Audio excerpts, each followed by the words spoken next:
Alhamdulillahilladzi hadana li hada wa ma kunna linahtadiya laula an hadana Allah.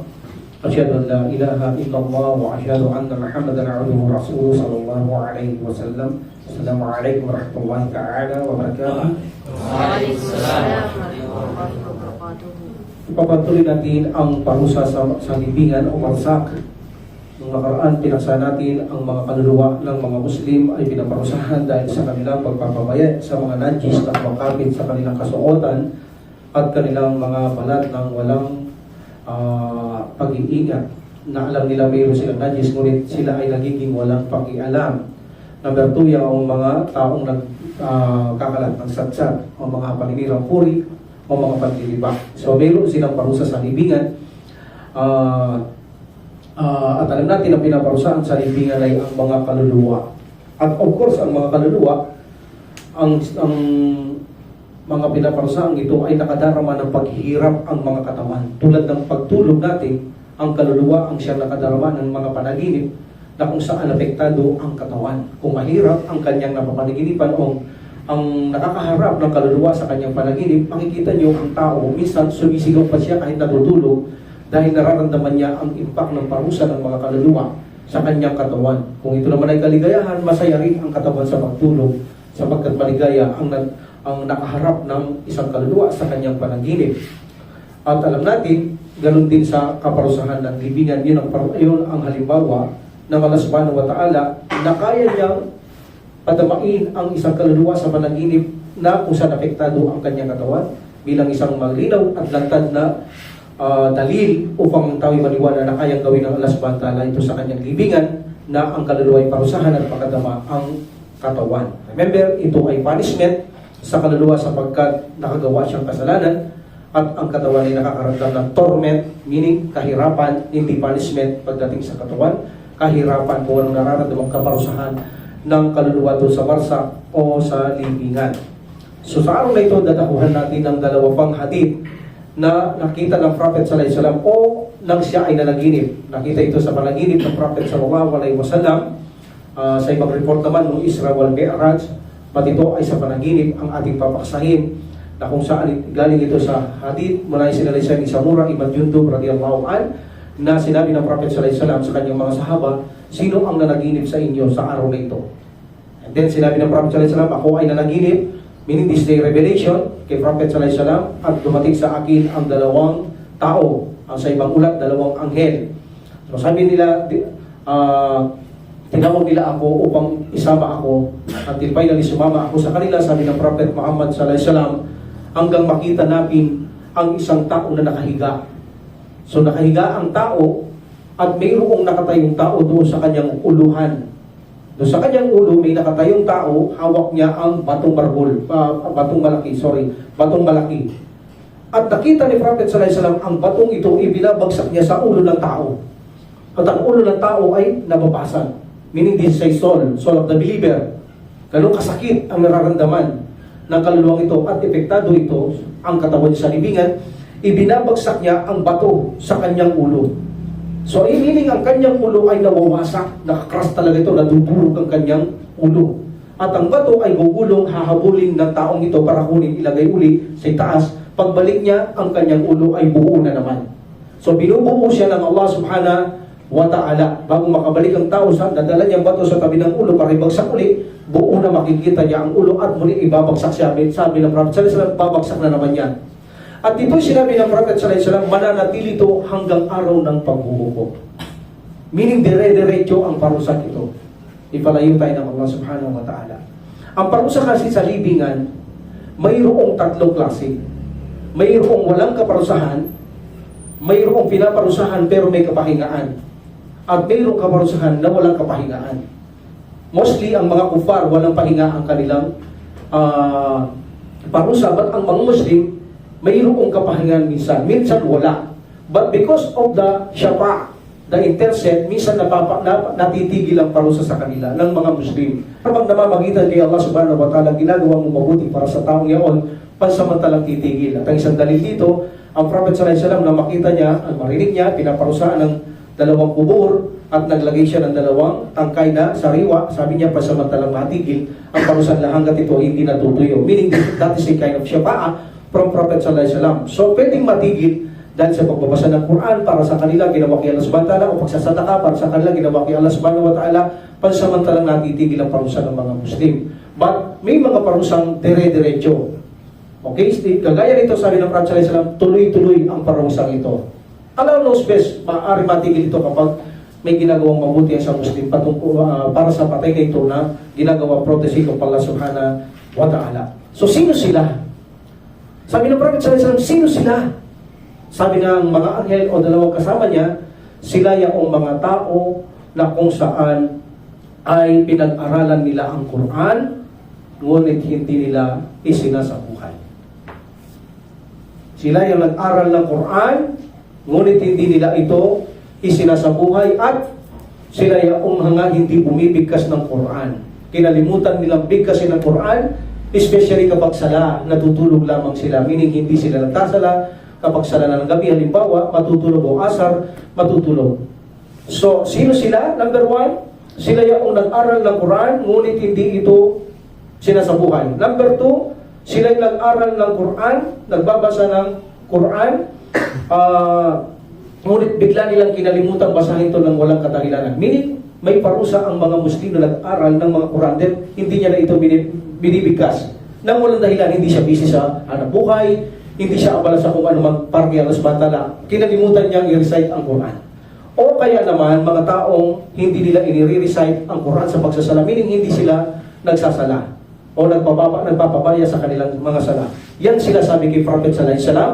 Mostly, ang alam nila dito, yaong pinag-aralan ng Quran, hindi ito isinasabuhay.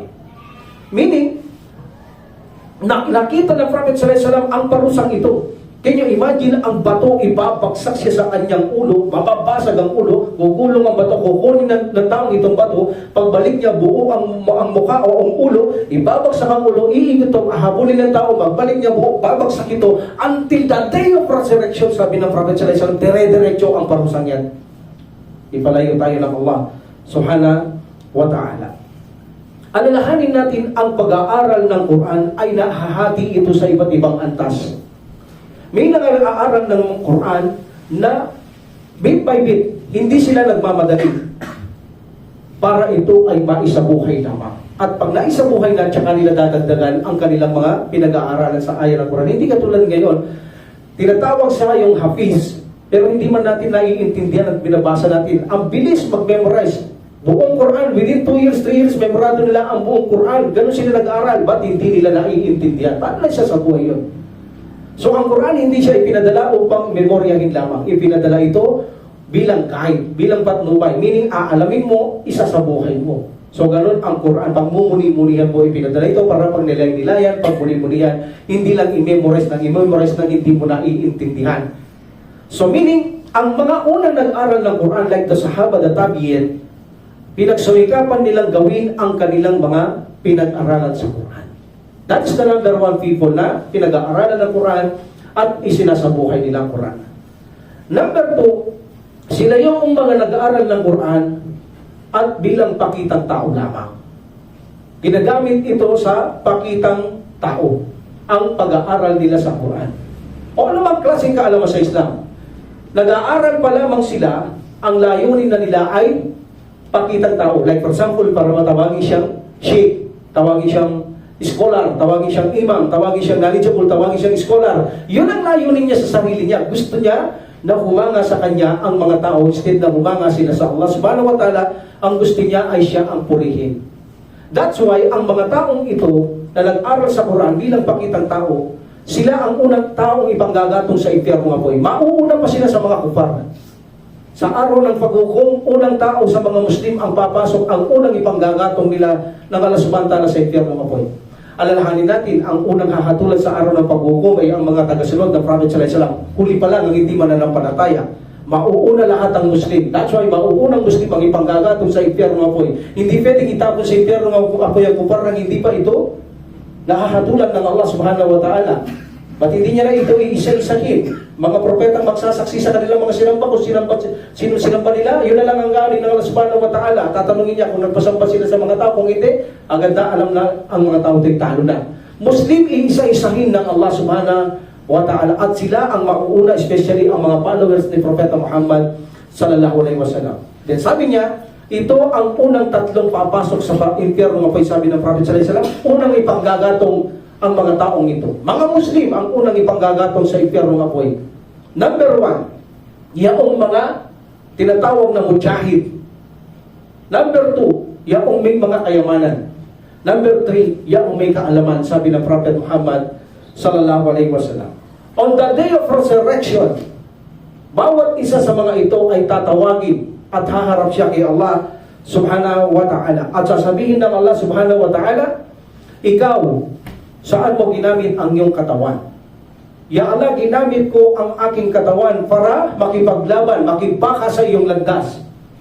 Sasabihin ng Allah subhanahu wa ta'ala, sinungaling.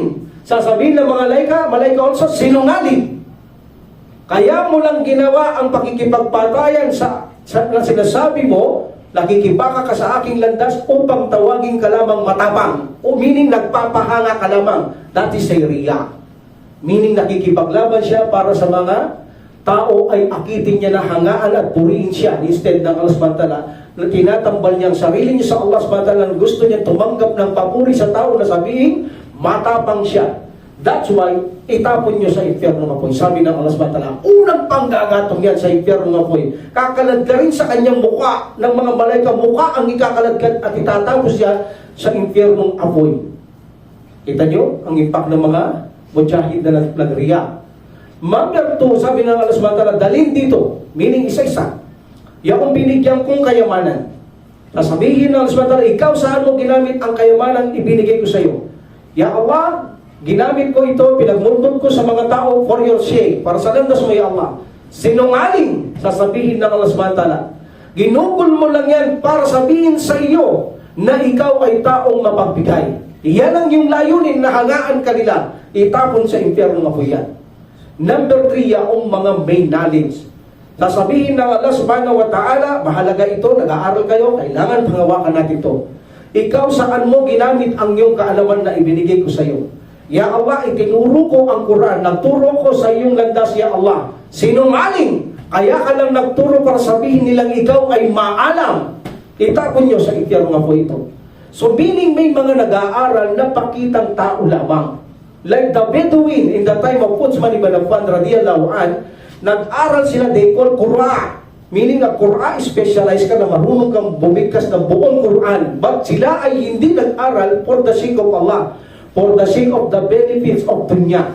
So meaning that is a number 3 kinds of na tao. May mga taong nag-aaral for the sake of dunya. Hindi nga riya, pero for the sake of pakinabang. Kung bakit sila nag-aral, kaya naman hindi nila ito sila sa buhay.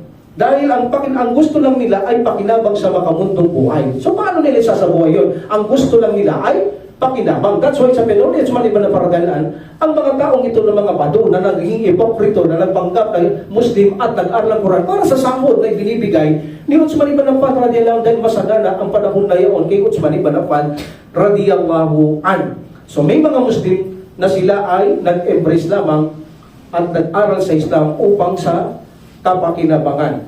So in this situation, sinabi ng Propeta Muhammad sallallahu alaihi wasallam, ang mga tao na kung saan ay nag-aral lamang para sa makamundong bagay, hindi isinabuhay, meaning walang pakialam sa pagsasabuhay sa pag-aaral sa Islam, kundi ang target ay pakinabangan lamang ang reliyong Islam, hindi siya makakapasok sa paraiso. Sabi ng Propeta Muhammad sallallahu alaihi wasallam. At ang sino mang humanap ng iba, ng kaalaman, maliban kay Allah subhanahu wa ta'ala, ay ang hintayin niya ang kanyang luklukan sa impyerno ng apoy.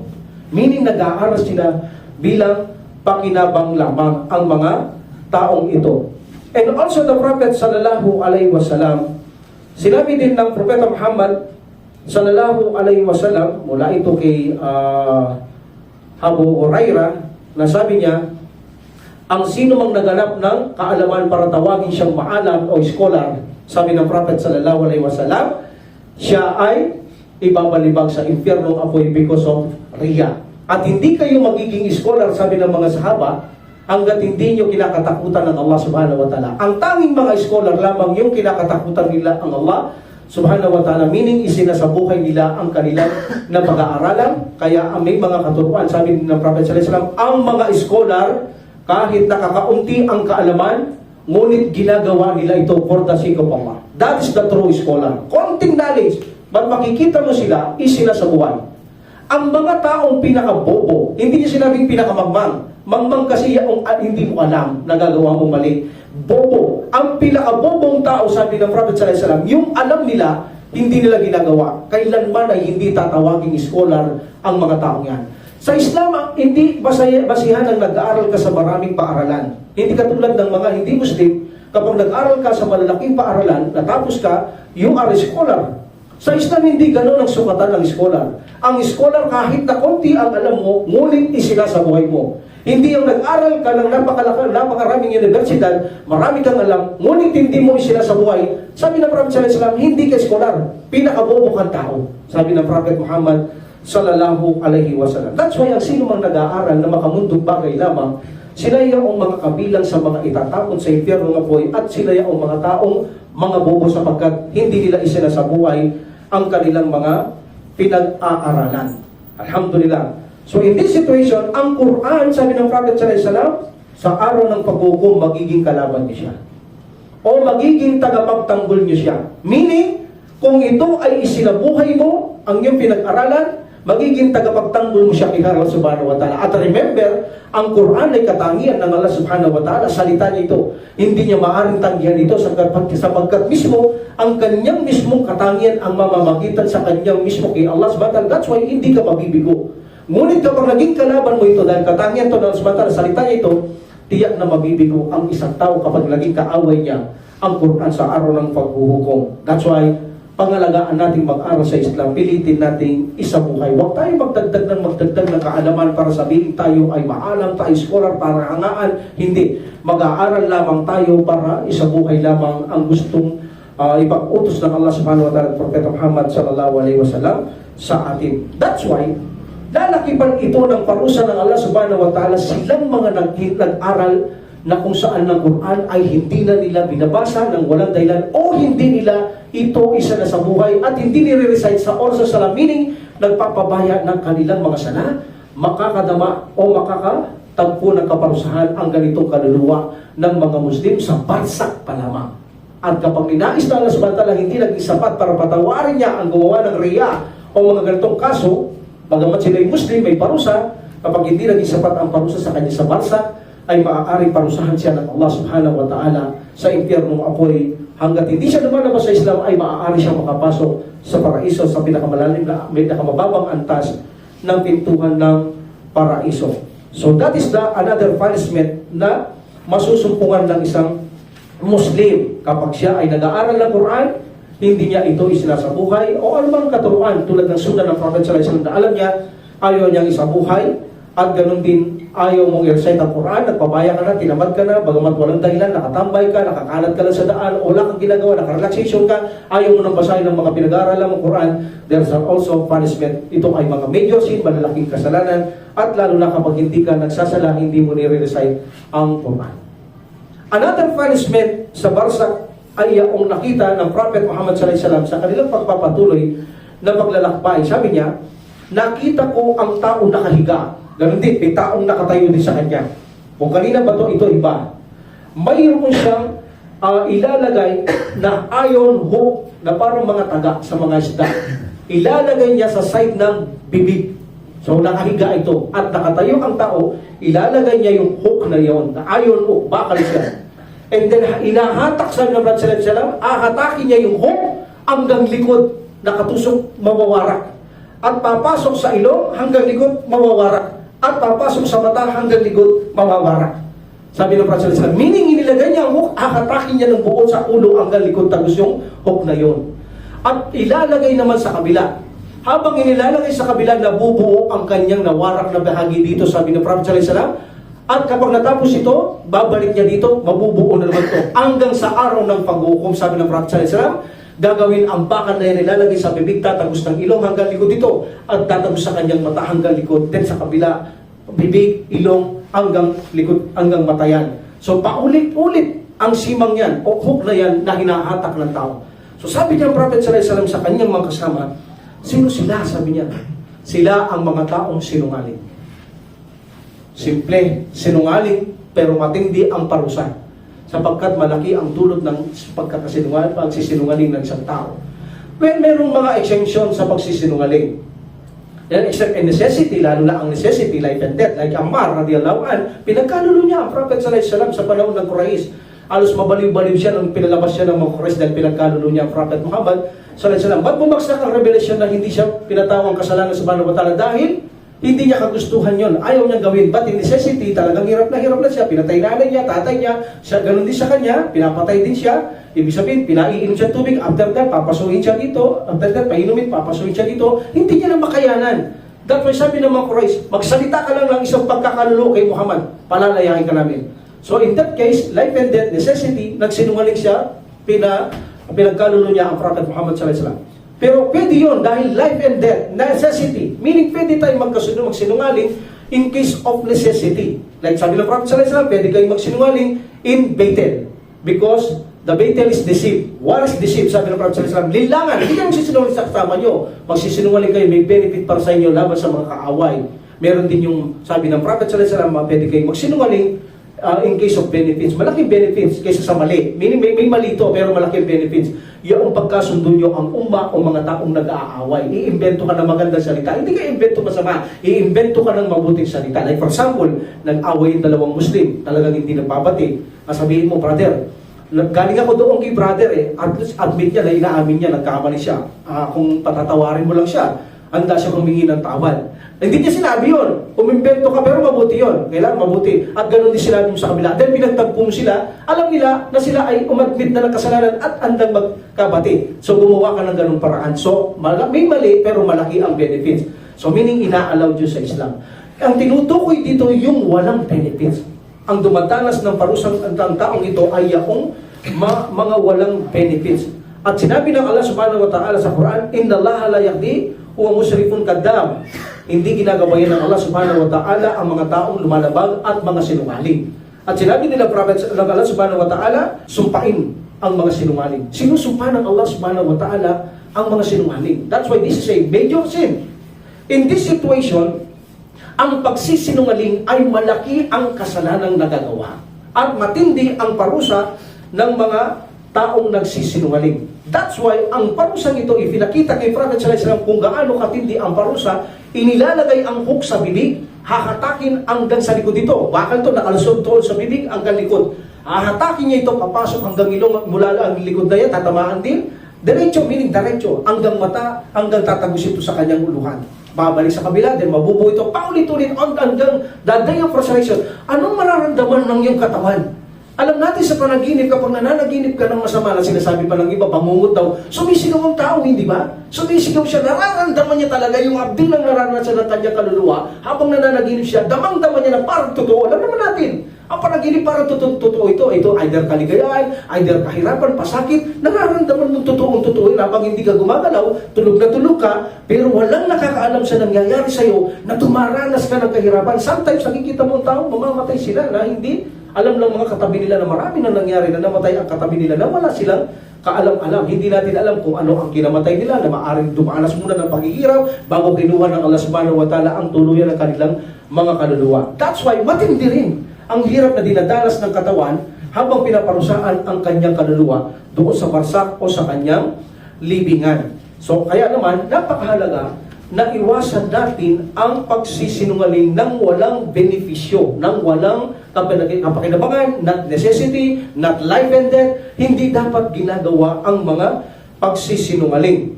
That's why sabi ng Allah subhanahu wa ta'ala sa Quran, Ya ayyuhalladina amanu, lima taquluna ma la taf'alun? Kabura makatan indallahi an taqulu ma la taf'alun. O kayong mga mananampalataya, yes, mananampalataya pa rin sila, nagsisinungaling sila, but may punishment sila. Either in barzakh or in hellfire, o either sa dalawang yan.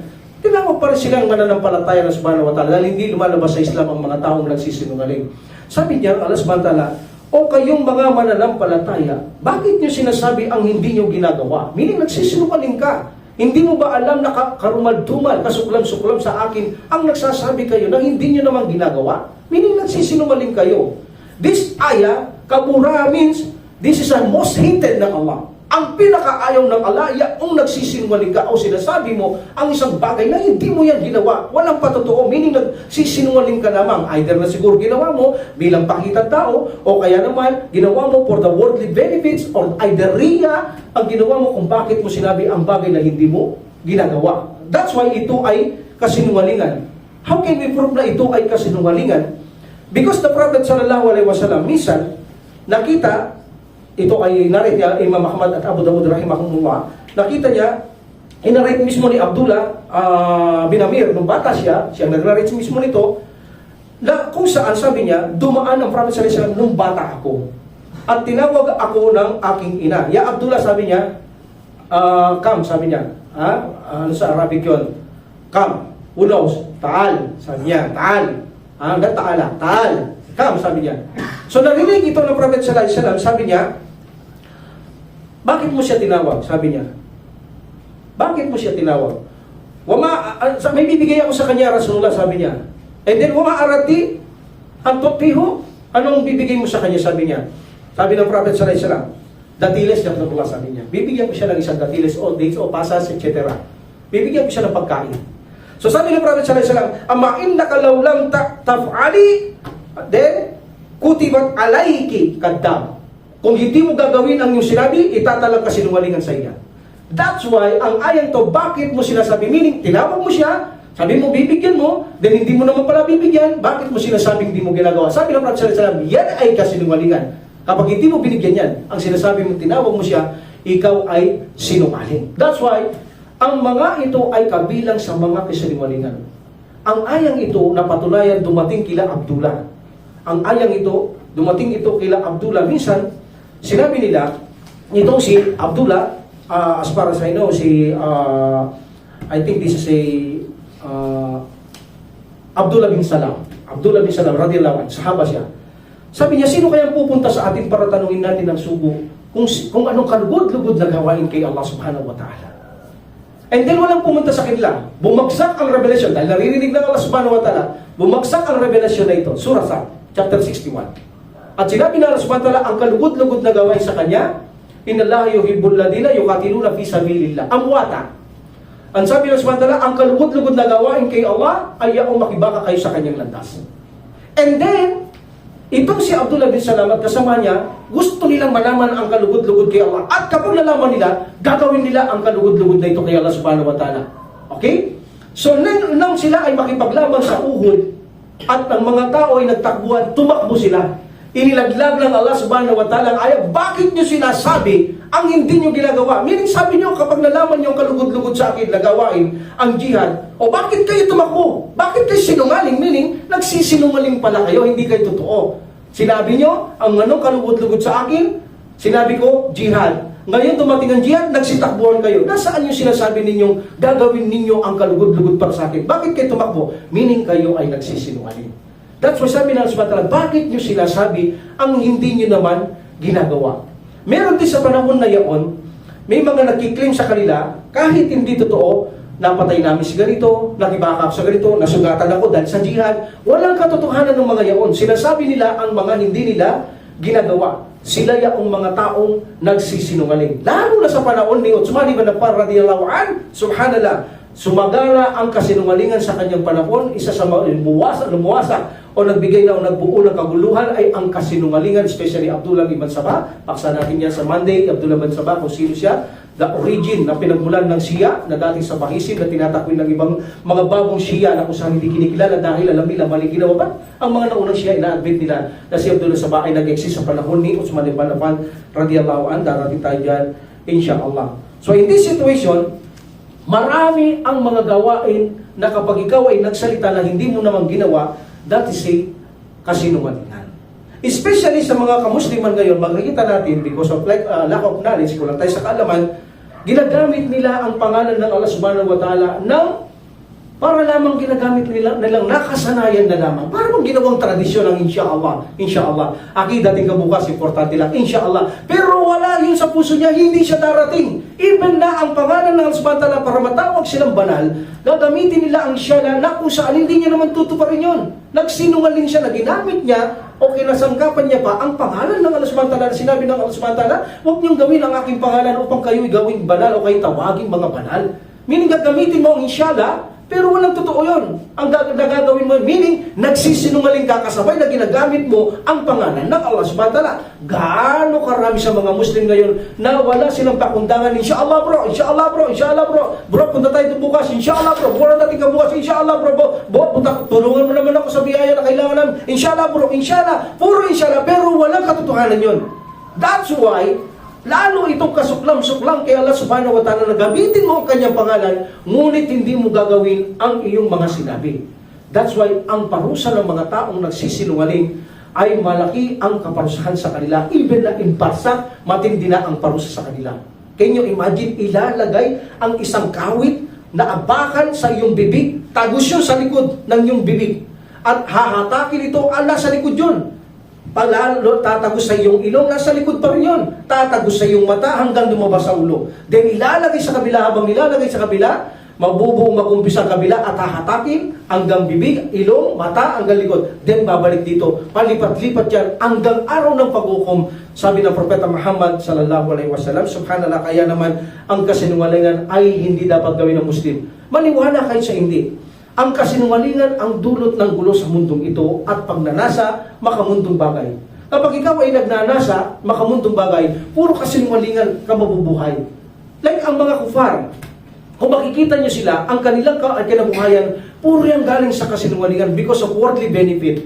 Makikita nyo, gagawa sila ng mga pinikula, kasinungalingan. Gagawa sila ng balita, kasinungalingan. Gagawa sila ng chismis, kasinungalingan. Pinagkakakitaan ng chismis, kasinungalingan. Puro kasinungalingan. Napakasimple ng kasinungalingan sa kanila. Makikita mo ang nagsusugal, magsisinungaling. Napakita mo magpapatay loto, mga wedding, nagsisinungaling. Pati panaginip, nabibigyan nilang interpretasyon kung anong numero. Nabubuhay sila sa kasinungalingan because of worldly benefits.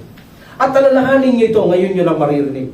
Kung bakit sumasamba ang mga hindi Muslim sa mga rebulto, mga propeta, because of worldly benefits.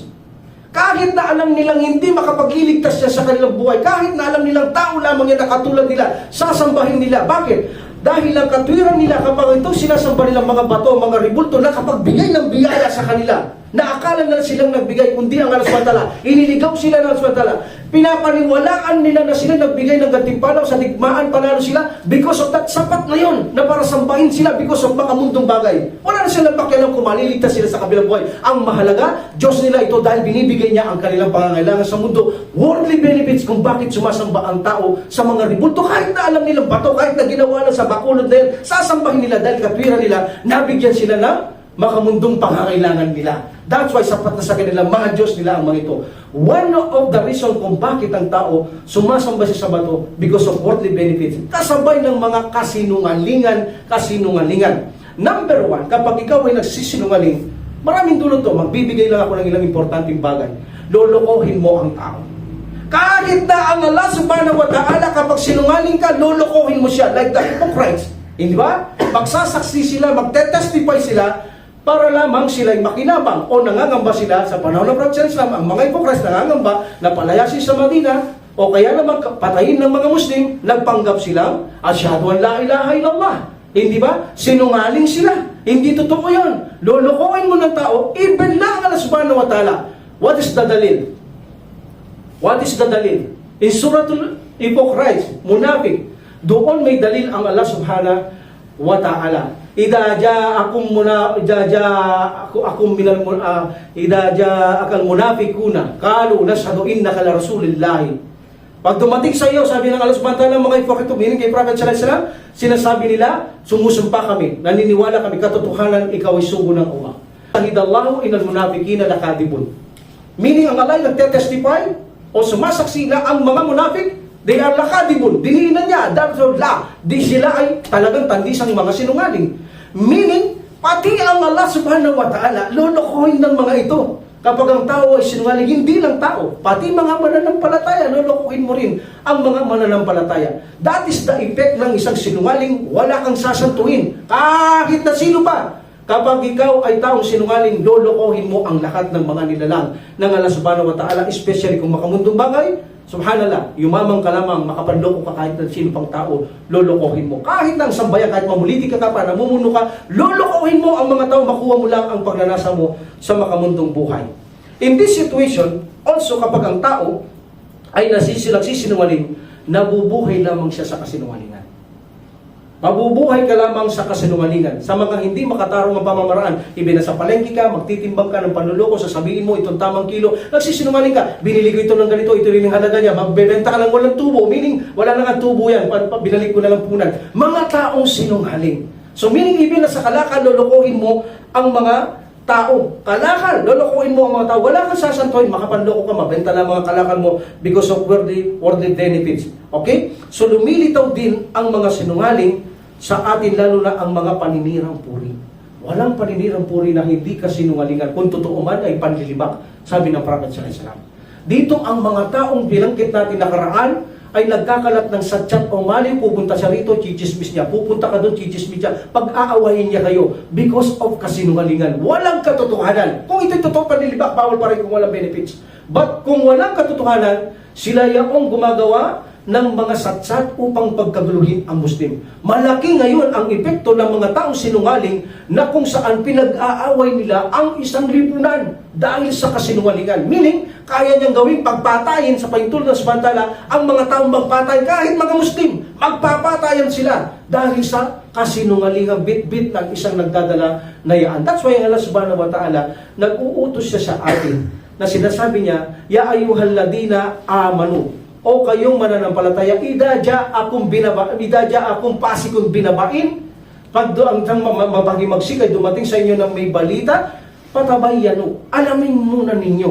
Huwag kayong basta maniniwala. Maaari kasing makagasala kayo ng hindi nyo nalalaman dahil naniniwala kayo agad sa taong may dalang mga balita. Alamin mo. Huwag kang maniniwala doon. Katulad ng nagagawa ng mga ibang hindi sila basta naniniwala sa may mga dalang mga satyat o mga mali. Bagkus pinagsasabihan nila ang mga nagdadala ito. Alam mo ba, brother, binibigyan mo lang mga pagkaabala ng aking sarili. Gusto mo akong mamuhi sa taong yaon. Diba? Kasi pag pinaniwalaan mo, mamumuhi ka, ikaw binibenta ka niya eh. Binibenta ka niya doon sa taong kabila, sinabi niya sa iyo, ganito ka, ganito ka, ganito ka. Binibigyan niyang pangamba ang iyong sarili, pagkaabala sa mundong ito, at pinasasama mo ang taong sa akin. Meaning, pinalilito mo ang taong yan na siya'y matuwid, nawawalan ako tiwala sa tuloy sa kanya. Mali yan, brother, mali yan. Huwag mong gawin yan, sapagkat yan ay isang pagkakalat maliw, malaking kasalanan, may parusa sa kabilang buhay. Huwag mong gawin yan, tigilan mo yan. So, dapat pagpayuan siya, hindi siya pinapaniwalaan. So, dahil sa kasinungalingan, nag-aaway ang mga bansa. Nag-aaway ang mga pinuno. Kasinungalingan. Sa akin yan. Hindi sa akin yan. Hindi sa akin yan. Sa akin yan. Gagamit sila ng mga ibang propila hanggang sa mag-away sila. Because of worldly benefits, makamundong bagay, kapakinabangan, kasabay ng kasinungalingan, makakaasa ka na hindi natitigil ang gulo sa buong mundo hanggang sumabot na ang araw ng paghuhukom. So dito lumilitaw ang mga taong mahilig gumawa ng mga salita na ang dulot talaga ay napakasakit. Ang dulot ng mga taong nagbibigay ng ganitong mga kasinungalingan, satsat, subhanallah, para itong apoy na sinusunog ang iyong puso. Napakasakit ng nararamdaman mo na halos bulat ang iyong puso sa mga taong ginagawa nilang ganito. Yan ang dulot ng mga kasinungalingan. Until finally, kung mahina ka, hindi mo mahina kang Muslim, meaning hindi mo kayang padalisay sa kabanalan ang iyong sarili, o kaya kulang ka sa kalaman, madali kang pumasok dyan. Yan ay patibong upang pagkakataon na patibong ni Satan upang ang tao ay gumawa ng mali. That's why nagpapatayan ang mga Muslim because of pagkamundok may kasabay na kasinungalingan. At marami pang epekto ang mga kasinungalingan. At maraming epekto ang mga kasinungalingan. Kaya iwasan natin ang kasinungalingan. That's why ang Propeta Muhammad sallallahu alaihi wasallam ay sinabi niya ng Propeta Muhammad sallallahu alaihi wasallam, kung kayo ay magsasalita, tiyakin nyo na kayo ay magsasalita ng mabuti. Kung hindi rin mabuti ang inyong sasabihin, mas mainam pang manahimik na lamang kayo. Dahil sabi niya, kung mayroon mga salita na inuusan nyo, na hindi nyo inaakala na kayo ay itatapon sa impyernong apoy. Hindi nyo katakalain, itatapon ka sa impyernong apoy dahil mayroon kang sinabi na hindi ito kalugod-lugod. Kaya Allah subhanahu wa ta'ala, like that, lying. Katulad ng pagsisinungaling. Kaya sinabi ng Propeta Muhammad sallallahu alaihi wasallam, may isang tao na nagsalita ng salita at ang kaluguran ni Allah subhanahu wa ta'ala ay nakabit niya hanggang sa makaharap niya si Allah. At mayroong isang tao nagsalita na ang galit at puot ng Allah ay nakabit niya hanggang sa makaharap niya si Allah subhanahu wa ta'ala. So meaning mag-ingat kayo. Huwag kayong magsalita ng mga kasinungalingan o mga walang saysay. Meaning sa panahon natin sa pananampalatayang Islam. So sabi ng Prophet sallallahu alaihi wasallam, kayo ay maging matatag sa katotohanan sapagkat ang katotohanan o kabutihan ay mag-ahakay sa inyo sa kabutihan o sa paraiso, sabi ng Prophet sallallahu alaihi wasallam. At ang isang tao na kung saan ay gumagawa ng sinseridad para kay Allah subhanahu wa ta'ala, nagsasalita ng mga katotohanan, siya ay itatala ng Allah subhanahu wa ta'ala o ipatatala niya sa malaika na isang mabuti hanggang sa makaharap ni Allah subhanahu wa ta'ala. At iwasan ninyo ang pagsisinungaling, sabi ng Prophet sallallahu alaihi wasallam, sapagkat ito ay nag-aakay sa immoralidad, kasalanan. Nag-aakay ang kasinungalingan sa kasalanan at ito ang mag-aakay sa inyo na itapon kayo sa impyernong apoy, ang kasinungalingan. Sabi ng Propeta Muhammad sallallahu alaihi wasallam, hanggang itala ang isang taong ito sa talaan na ang galit ng Allah ay nasa kanya hanggang sa makaharap niya Allah subhanahu wa ta'ala. So ang mga nagsisinungaling, kinasusuklaman sila ng Allah subhanahu wa ta'ala. Isinusumpa sila ng Allah subhanahu wa ta'ala. Can you imagine now, kung nag-aaral ka ng Quran at hindi mo na iintindihan, anong mangyayari if you recite the ayah? Like for example, kutilal karasun. Meaning, kasumpa-sumpa sa mga sinungaling. Paano kung ikaw yung sinungaling na yun? Ikaw ang nagre-recite. Hindi ba natamo mo lang ang sumpa ng Allah? Hindi ba? Tinamo mo lang ang sumpa ng Allah subhanahu wa ta'ala. Instead na naintindihan mo, huwag ko munang i-recite to. Nakakapagsinungaling pa ako madalas ng walang benefits. Iwasan ko munang i-recite. Sa buhay ko muna. Pero dahil hindi mo naintindihan, tira ka ng tira sa mga nire-recite mo. At lahat ng nire-recite mo ay balik sa iyo. That's why kapag nasala ka, na hindi mo naiintindihan ang sinasala mo, sinasabi mo sa Quran, babalik lahat sa iyo ito. Kung sinabi mo na ang mga sinungaling ay sumpain ng Allah subhanahu wa ta'ala, kabilang ka sa isinumpa ng Allah habang nagre-recite ka, nakasumpa ka kay Allah subhanahu wa ta'ala dahil sinungaling ka. So, ganun ang pag-aaral sa Islam. Pag-aaralan mo ang Quran na unawain, intindihin at isa sa buhay mo. Kung hindi mo nagagawa, mas mainam na itahimik, itabi mo muna ang bagay na yan hanggang pinag-aaralan mo siyang isa buhay. So, meaning ganun ang Muslim. Hindi tira ng tira sa pagre-recite natin. Kaya naman, pinipili natin ang mag-imam para makasave tayo sa mga bagay na pananagutan sa Allah subhanahu wa ta'ala at maging ganap ang ating sala at maging maayos ang ating sala, especially sa mga pronunciation. Alhamdulillah, piling-pili. Hindi yung, bro, ikaw na mag-imam. Maraming ganyan ngayon sa panahon natin. Kapag nag-aral siya ng engineer, doctor, at nag-embrace siya ng Islam dahil pinag-aralan at nakabasa pala ng konti, sasabihin, Dok, brother, ikaw na imam. Bahal nag-aral siya, pero hindi marunong. Ginawa nilang igalang irespeto dahil siya yung nag-aral ng mga doon ng doktor o engineer, inirespeto bilang may pinag-aralan. But actually, mali-mali yun. At mayroon din mga kamusliman nagtuturuan na, bro, ako na mag-imam. Magpipresenta pa ng walang pinag-aralan sa pagbabasa o pagpaparal ng Quran. Magpipresenta siya na mag-imam. Subhanallah. Ito yung mga gawaang nabubuhay sa kamangmangan ang ganitong mga sala. Especially, may marunong sa likod. Ang nagsasala o nag-imam, hindi marunong, nabuhay kayo sa panahon ng Jahiliyyah, sabi ng Prophet sallallahu alaihi wasallam. At kapag kayo nadatnan ng kamatayan na ganyan kayo, kayo ay paparusaan ng Allah subhanahu wa ta'ala. So meaning mga kapatid ko sa pananampalataya, iwasan natin ang pagsisinungaling. Sapagkat ang pagsisinungaling ay isang bahagi ng mga taong hipokrito. Isang bahagi ito ng hipokrito. Meaning, hindi ka ganap na hipokrito. Mayroong kang taglay na isang katangiang kahipokrituan sa iyong sarili kapag ikaw ay nagsisinungaling. Nagsisinungaling ka, may taglay kang kahipokrituan. At makikita natin sa hadith na kung saan pinag-aralan ng Quran na hindi ito sinasabuhay at pinababayang hindi magsala, di ba? So mayroon parusa yan, nadadakuhan din natin. Yung mga taong nag-aral ng Quran, nag-Muslim siya, nag-recite siya, pero hindi siya nagsasala. One of the punishment, makikita ito, actual to. Isa sa mga sahaba ng Prophet sallallahu alaihi wasallam, nang mamatay ang kanyang sister, Madina ito, inilibing siya ang sister na yon, ang babae yung kapatid niya. Then, ang tao ito nang makauwi sa Medina, may nakalimutan siya. Ito ay Akhlaq Ibnul Qayyim rahimahullah. Okay, salaysay ito mula sa Akhlaq Ibnul Qayyim rahimahullah. Panis in the Grave. Nang ito'y makauwi, sabi niya, may nakalimutan ako doon sa libingan. May nakalimutan niya mismo sa libingan. So sabi niya, samahan mo muna ako, ukayin natin ulit. Importante siguro, walang nabanggit kung ano. Then hinukay nila ito, until makuha niya ang gamit nila. Pero, natanong yung sarili niya, bakit hindi natin tignan ng kapatid ko? Until hinukay nila, at tinanggal niya yung bato nakatakip. Remember, bato kasi bato, iba yung maganda yung nakatakip. Kasi pag binigyan mo lupa yan, kung kahoy lang, darating ang araw, yung kahoy, bibigay yun. Matatabunan yung patay. Iba yung talagang bato, itatapal mo, matibay na gamit, para kahit paano, hindi yung masisira, hindi papasok yung lupa doon sa loob ng patay. Ngayon, kahit ano na, plywood lang, itatakip nila. Paglagay pa ng lupa doon, mawawasak na yun eh. Kailangan matitigas na bagay. So, kanila bato. So, pagtanggal niya sa isang bato, nakita niya agad ang apoy sa libingan. Actual niya itong nakita. Ibinalik niya agad-agad ang bato. So sabi niya, nung itinabunan na umuwi siya, nanay sabi niya, o aking ina, bakit? Ano ba ang buhay ng kapatid ko nung siya nasa mundo? Sabi niya, ba't tinatanong mo pa patay ng kapatid mo? Hindi, sabi niya, anong buhay niya?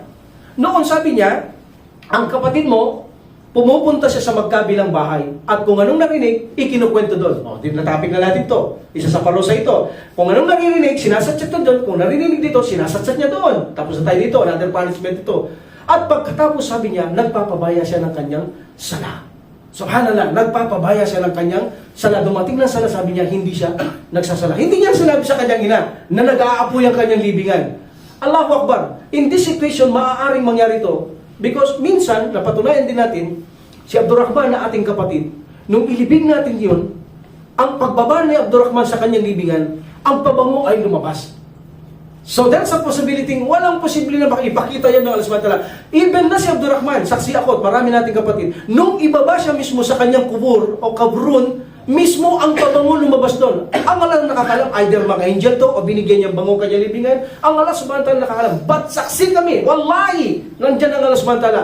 Ang bango ng ibaba ang taong ito, alam naman natin kung gaano kabuti ang matandang ito, na ang bango ng ibaba, pagkaabot, lumabas na ang pabango sa kanyang libingan at amoy lahat noon ng mga nakipaglibing. At alam ko marami kayo dito, saksi ang lahat na naamoy at sinabi namin, Allahu Akbar, anong libingan napakabango nito? Subhanallahu Akbar, napakabango. So that's why, nakita niya ang apoy sa kanyang libingan ng kanyang kapatid na nag-aapoy because nagpabaya siya magsala at mahilig siya sa mga chismis, mga satsat na inilipat niya. So alam natin, ang chismis o satsat, ito ay nagbibigay ng pagdaragdag na kwento at mga kasinungalingan upang sa ganun gumanda ang isang kwento o kaya naman pag-awayin mo ang isang tao dahil namumuhi ka dito, pag-aawayin mo sila tulad ng mga munafik. Subhanallah. That's why napakahalaga sa atin, kapatid ko sa pananampalataya, na ang paksa natin ito, dalawa ang pinaparusahan. Another naman, mga taong nag-aral ng Quran na hindi ito binibigkas ng walang dahilan after pag-aralan. O kaya naman hindi isinasabuhay na pinag-aaralan ngunit walang pakialam na isabuhay. O kaya naman, sila nag-aral ng Quran at pag nagsasala, hindi nila ito nire-recite, tinutulugan lamang nila ang Quran. And number 2, ang parusa sa araw na ito sa libingan o barsak ng mga kaluluwa ng Muslim, yaong mga taong mga sinungaling. Punta dito, sila yung mga taong nagkakahit sa pumunta. Kasinungalingan ang kanyang mga kwento at salita. At alam natin, maraming taong ganito, even na Muslim. Maraming mga Muslim na maghihina kahit saan pumunta, chismis, kwento rito, puro kasinungalingan, especially mga jokes. Ganon din sabi ng Prophet sallallahu alaihi wasallam, huwag kayong mag-jokes, maliban sa katotohanan. Dahil ang jokes na walang katotohanan, kasinungalingan, ay sinusumpa ng Allah subhanahu wa ta'ala. Sabi ng Prophet sallallahu alaihi wasallam, napag-aralan natin yan, ang mga nagjo-jokes, sinusumpayan ng Allah subhanahu wa ta'ala o ng Prophet Muhammad sallallahu alaihi wasallam. At kapag alam natin, sinusumpa ng Allah at ng Prophet sallallahu alaihi wasallam, this is a major sin. Mayroon itong parusa, either sa libingan o sa kabilang buhay. Sabi ng Prophet sallallahu alaihi wasallam. Meaning, Muslim, magsalita siya ng totoo. Either jokes, kailangan totoo. Allowed ang jokes, napag-aralan niyo na rin. But ang hindi totoo, kahit na jokes, ito ay kasinungalingan, ito ay kasuklam-suklam, at kasumpa-sumpa kay Allah subhanahu wa ta'ala. So yan ang dalawa na dumadanas na naman ng parusa sa kanilang libingan at lifetime ang kanilang parusa. Maaring matigil ito kung mayroon siya paa.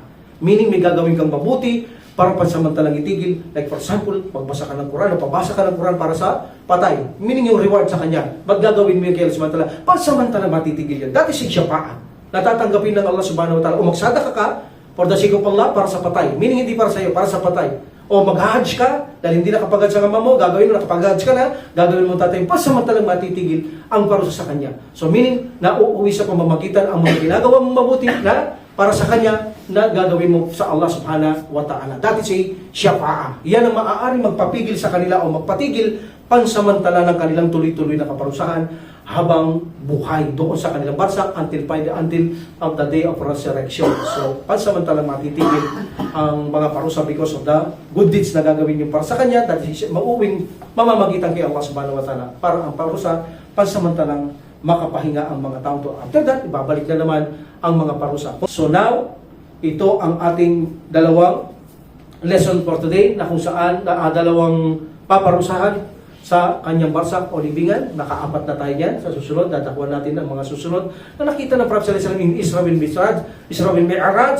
o kaya naman yung sa kanyang panaginip. Sasabihin pa natin na ang mga iba na kaparusahan na mararanasan ng Muslim na kung saan gagawin niya ito at namatay siya ng walang tauba. Malinaw ha? Mamamatay siya ng walang tauba. Pero kung namatay siya may tauba, alam naman natin, patatawarin yan ng alasmantala at wala na siyang parusang dadanasin doon sa kanyang kubar dahil nakapagtauba ka bago ka mamatay. Mahina tayo, kaya kailangan pagsumikapan natin labanan ang kasinungalingan, ang mga pakitang tao. Alam natin mahihirap yan, pero kailangan natin magsumikap na lumaban para lamang sa ikabubuti natin at ikalulugod ng ating Panginoong Allah subhanahu wa ta'ala. Okay, we will stop here. Wa alhamdulillah rabbil alamin. Wa salatu wa salam ala rasulillah. Subhanaka Allahumma wa bihamdik. Asyhadu an la ilaha illa anta astaghfiruka wa atubu ilaik. Assalamualaikum warahmatullahi ta'ala wabarakatuh. Waalaikumsalam warahmatullahi wabarakatuh. Allah